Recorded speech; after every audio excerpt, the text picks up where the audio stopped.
दोस्तों, भारत में हिमालय का क्या महत्व है, ये किसी से छिपा नहीं है। आज से नहीं, सालों से ही भारत के इतिहास में, वेदों और ग्रंथों में इसका सबसे ज्यादा महत्व रहा है। इस हिमालय की ऊंची ऊंची पहाड़ियों में कई सारे रहस्य छिपे हुए हैं और इन रहस्यों के उजागर करने के लिए कई कोशिशें भी की गई हैं। इन्हीं रहस्यों में से एक है हिमालय का गुप्त शहर, जहां रहते हैं वेदों, पुराणों, शास्त्रों का ज्ञान रखने वाले सिद्ध योगी। वहीं इस दिव्य नगर के गुप्त रहस्यों को जानने के लिए कई सालों से चीन जुटा हुआ है। 1960 से लेकर 1990 के बीच चीन के वैज्ञानिकों ने कई बार श्रांग्रीला नाम के गुप्त शहर को खोजने और इससे जुड़े रहस्यों के बारे में जानने के लिए कोशिशें भी की थीं। बताया जाता है कि इसके बारे में जानने के लिए 80 के दशक में चीन ने एक मिशन भी शुरू किया था, लेकिन इस मिशन के दौरान चीनी वैज्ञानिकों के सामने जो आया वो काफी हैरान कर देने वाला था।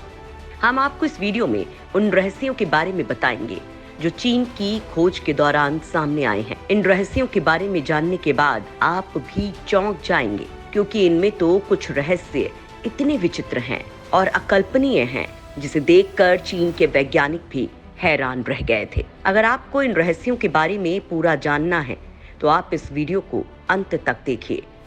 दोस्तों, कैलाश पर्वत पूरी दुनिया का सबसे दुर्गम पहाड़ है, जिस पर आज तक कोई नहीं चढ़ पाया।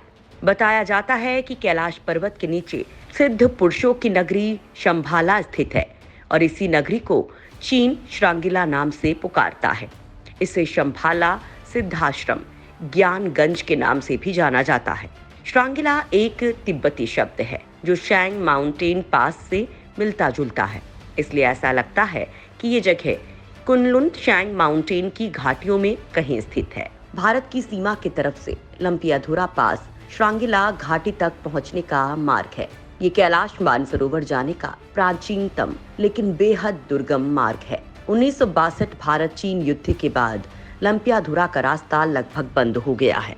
80 के दशक में चीन ने अपने लोगों के साथ इस गुप्त घाटी की खोज शुरू की थी। इस खोज अभियान का स्थानीय तिब्बत ने काफी विरोध भी किया था, क्योंकि हिंदू और बौद्ध दोनों के लिए ही इसे काफी पवित्र स्थान माना जाता है। श्रांगिला की खोज के दौरान चीन के वैज्ञानिकों को काफी परेशानी का सामना करना पड़ा था। बर्फ से ढके इस इलाके में उन्हें भयंकर तूफान और हिमस्खलन का सामना करना पड़ा। उनका कहना था कि उन्हें ऐसा लग रहा था कि जैसे कोई अजीब ताकत उन्हें आगे बढ़ने से रोक रही थी। वहीं रात के समय जो हुआ वो तो बहुत ही चौंका देने वाला था। यहाँ तेज रोशनी वाले यूएफओ उड़ते दिखाई दिए। चीनी वैज्ञानिकों का कहना था कि तेज तूफान, हिमस्खलन के कारण वो दिशा भ्रम का शिकार हो गए थे, जिसके कारण वो श्रांगिला के दिव्य शहर तक तो पहुंच नहीं पाए। लेकिन श्रांगिला के बाहरी इलाके में उन्हें हजारों साल पुरानी दिव्य गुफाएं मिली। इन प्राचीन गुफाओं में चीनी लोगों को जो नजारा देखने को मिला उसने उनके होश उड़ा दिए। उनके मुताबिक कई मंजिल ऊंची बनी उन गुफाओं में उन्हें संस्कृत और वैदिक काल के समय के लिखे लाखों साल पुराने दस्तावेज मिले। इन दस्तावेजों में गुप्त ज्ञान को सहज कर रखा गया था। साथ ही इन गुफाओं में हजारों वर्ष पहले बनी हिंदू देवी देवताओं की तस्वीरें भी देखने को मिली। बताया जाता है कि गुफाओं में मिले दस्तावेजों को चीनी वैज्ञानिक अपने साथ ले गए थे और किसी गुप्त स्थान पर इन्हें रख दिया गया। यहाँ गुफाओं में उन्हें कई नर कंकाल भी मिले। रिसर्च करने पर पता चला कि ये करीब 6000 साल पुराने हैं। चीनी वैज्ञानिकों का मानना है कि ये कंकाल यहाँ तपस्या करने वाले सिद्ध पुरुषों के हो सकते हैं। चीन को श्रांगिला घाटी तो नहीं मिली, लेकिन हिमालय की इन गुफाओं में कई गुप्त दस्तावेज जरूर हाथ लग गए। तब से आज तक चीन कई बार अपने सैनिकों को श्रांगिला घाटी की खोज में भेज चुका है। चीन के वैज्ञानिक यहाँ मिले दस्तावेजों के रहस्यों को जानने के लिए कई कोशिशें भी करते आए हैं, लेकिन वो फिर भी इन रहस्यों का पता नहीं लगा पाए। वहीं चीन के वैज्ञानिकों का कहना है कि हिमालय पर विशाल हिम मानव का निवास है, जिनकी लंबाई 20 फीट तक हो सकती है और ये श्रांगिला की रक्षा करते हैं। बताया जाता है कि 2019 में भारतीय जवानों को नेपाल के माउंट मकालू इलाके में विशाल रहस्यमयी हिम मानव यति के पैरों के निशान देखे जाने का दावा किया गया था। वहीं उत्तराखंड के कई इलाकों में चीन घुसपैठ करता रहा है। यहाँ की रहस्यमयी रूपकुंड झील को कंकाल झील के नाम से भी जाना जाता है, जिसके बर्फीले पानी में सैकड़ों नरकंकाल मिले हैं। जांच में ये सामने आया था कि ये सब किसी बीमारी से नहीं मरे थे, बल्कि इन पर हमला करके वध किया गया था और इनको हजारों साल पहले मारा गया था।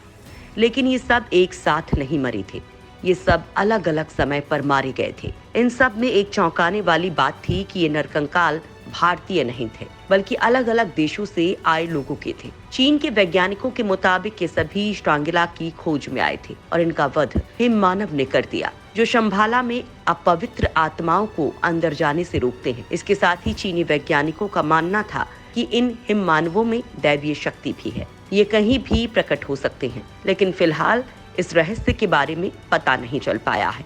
लेकिन कहा जाता है कि चीन श्रांगिला घाटी के रहस्य के बारे में जानता है। बताया जाता है कि दुनिया की एकमात्र ऐसी जगह है जो इस दुनिया में रहते हुए भी इससे परे है। वहाँ का अनुभव रखने वाले लोगों ने इसे भू शून्य और वायु शून्य करार दिया है। ये भारत और तिब्बत के बीच स्थित कैलाश पर्वत की घाटियों में स्थित है। ये दुनिया की एकमात्र जगह है जहाँ मौत या बीमारी जैसी किसी तरह की डर नहीं रह जाते। लेकिन ये जगह दुनिया की निगाहों से ओझल है। यहाँ पर समय अपना प्रभाव छोड़ता है, यानी इस दुनिया में अगर कोई व्यक्ति जाता है तो समय का प्रभाव नहीं होने के कारण उसकी उम्र बढ़ने की गति रुक जाती है। वो अधिक समय तक युवा रहता है। इसके अतिरिक्त उस पर किसी तरह के रोग या बीमारी का प्रभाव भी नहीं पड़ता। किसी तरह का रोग फैलाने वाले बैक्टीरिया या वायरस दूसरे आयाम में प्रवेश ही नहीं कर सकते, क्योंकि उनका जीवन काल इसी आयाम तक सीमित है। केवल यही नहीं, बल्कि इस घाटी में प्रवेश करने पर प्राण, मन के विचार की शक्ति, शारीरिक क्षमता और मानसिक चेतना कई गुना ज्यादा बढ़ जाती है। यही कारण है कि चीन इस गुप्त नगर को ढूंढने में जुटा हुआ है। कहा जाता है कि श्रांगिला के योगी भगवान शिव खुद कैलाश पर्वत की रक्षा करते हैं। यहाँ दुनिया का कोई भी शख्स मन में लोभ लालच लेकर नहीं पहुँच सकता। केवल पवित्र आत्माओं को ही श्रांगिला घाटी में आने की इजाजत है।